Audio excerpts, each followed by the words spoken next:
The NFL is known for a lot of things. Hard hits, exciting action, inappropriately dressed cheerleaders, and finding their players for silly, minor infractions, all in the name of brand security.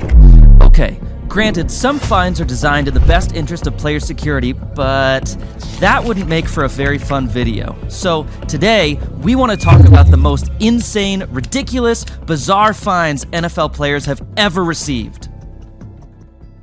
Randy Moss was one of the greatest wide receivers of all time, which means he was hated by his team's rivals and their fans. So when he was on the Vikings scoring touchdown after touchdown, he was berated by Packers fans. Now, Randy was never one to take things lightly.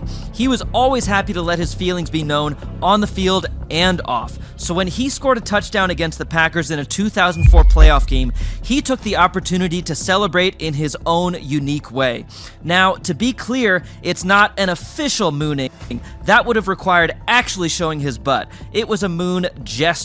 But what made it an actionable offense was the running over to and wiping against the goalpost encased in Packers-labeled protective covering.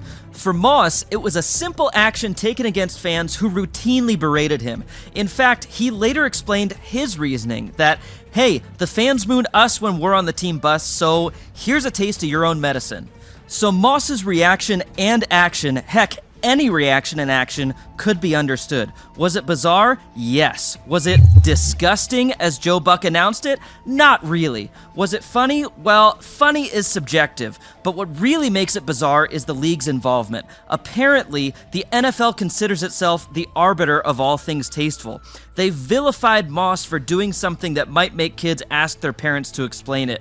And as we all know, parents don't like to have to explain things to their kids. Moss was fined $10,000 for the slip of the pants, even though he wasn't penalized for it on the field.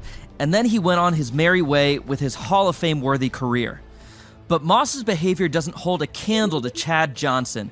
Johnson built a career on occasionally catching touchdown passes, but mostly on his childish or child please antics.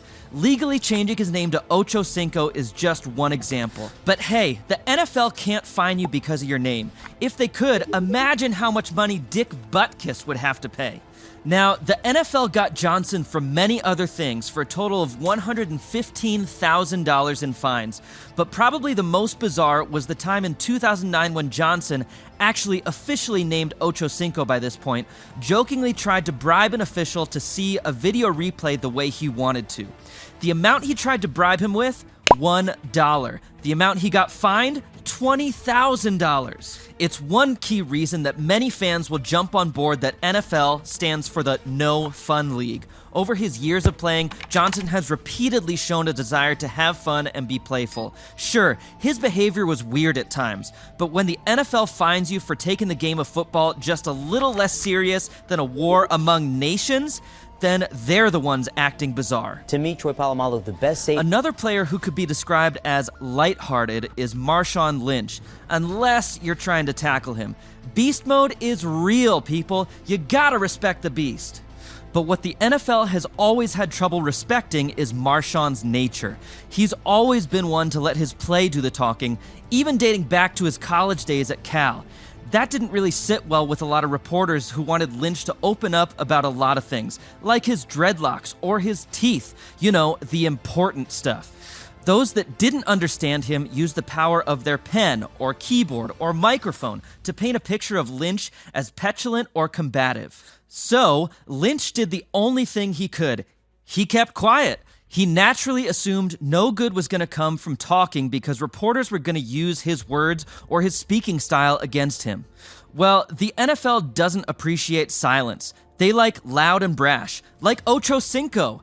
Okay, actually, they like in between. But one thing they demand is that you at least talk, especially if you're on an elite team that is headed for the Super Bowl. So in 2014, Lynch was fined $100,000 for not talking to the media. It led to some pretty bizarre press conferences where Lynch literally answered every question by saying, I'm just here so I won't get fined. I'm here so I won't get fined. So what we've learned so far is that the NFL doesn't like antics or displays of whimsy. Clearly, they have a serious side, a compassionate, caring side, which makes their 2008 fining of Ryan Clark downright kooky. Sean Taylor was an all-pro safety for the Washington Red team.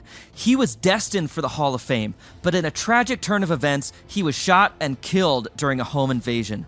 Ryan Clark, who was a safety for the Steelers at the time, was his friend.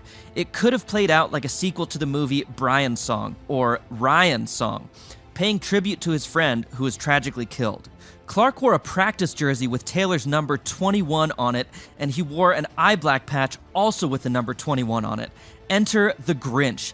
The NFL shall let no tribute or honor go before they have their say. And they said that Clark's altered accessorizing was in violation of their uniform dress code, and they fined him $5,000. I don't know about you, but I feel like the NFL went way too far with that one and just had no sympathy for the situation at all. The NFL's uniform dress code is designed to make sure the players look as close to automatons on the field as possible. Same colors, same brands, same logos. I get that. I mean, it can get pretty anal, but I get it. But this wasn't really about pieces of a uniform anyone could see. Not only did the NFL do a guy dirty who was dealing with tragedy and trauma, but they missed a chance to jump on a pretty heartfelt tribute train. Unfortunate and bizarre. Another bizarre dress code violation was when Frank Gore wore, wait for it, socks in 2013. I'm not sure if this one needs a quick rundown of the history of Frank Gore and his storied NFL career, or a history of socks. In case you didn't know, socks are worn over feet. Sometimes they're worn high, sometimes they're worn low. On this day in 2013, during the NFC Championship game, Gore decided to wear them low. Now, the truth is, it probably wasn't the first time Gore wore his socks low, and he had probably been warned by the NFL sock police. Trust me, it's a real thing. Don't even think about trying to bring a sock puppet into a game. It cost him $10,500. I'm not sure why Gore decided to wear his socks low, and I have no idea what kind of statement he was trying to make. But I'm also not sure why the rule about sock height even exists. Why is the NFL trying to promote or prevent by dictating the height of the socks? Do they think Gore is sending signals to some foreign leader or distant alien land about when to attack? Low if by land, high if by sea. It all seems to be yet another way the NFL tries to hold back free expression and individual fashion. And speaking of fashionist, let's talk about the hair that is Troy Polamalu. Polamalu was fined a lot over the course of his career, mostly for his reckless, hard-hitting style of play, but never for his hair.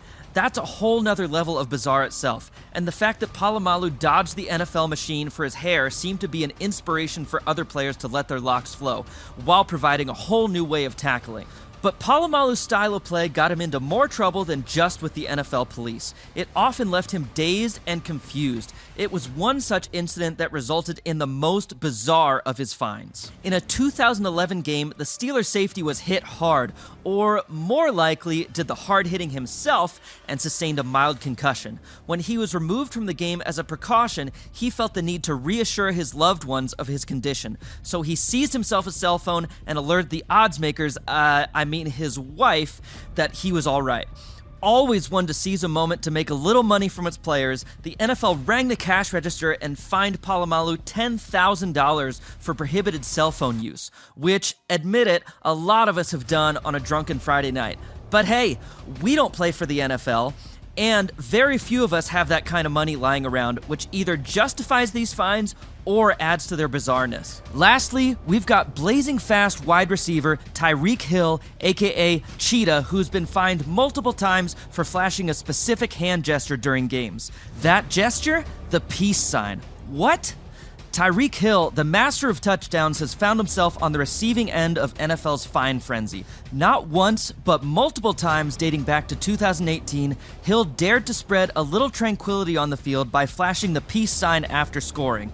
But apparently the NFL has a more conservative approach to gestures than your grandma at a family reunion. The fine for saying "see ya" to his defenders? Over $10,000. Crazy. Hill found a loophole with custom-made gloves that show him flashing a peace sign when his hand is outstretched, palm out. Pretty smart, right? You'd think so, but in week 5 of the 2023 season, the cheetah was fined another $10,000 for physically flashing the peace sign, even with the gloves on. Come on, man, you had the workaround right there. I guess it's true what they say. Old habits die hard. While Hill's bank account takes a hit, the NFL continues to flex its muscle on what it deems appropriate player behavior. Because in the grand scheme of things, ensuring that players don't spread good vibes on the field is surely a top-tier priority for the league. Well done, NFL, for keeping the peace sign out of football. We wouldn't want players expressing any form of individuality or joy on the field, would we? The NFL is filled with rich players who can afford several $1,000s for wearing their socks wrong, or calling their wife, or paying tribute to a deceased friend. But no matter how rich they are or how powerful the NFL is, it still makes all of these fines very bizarre.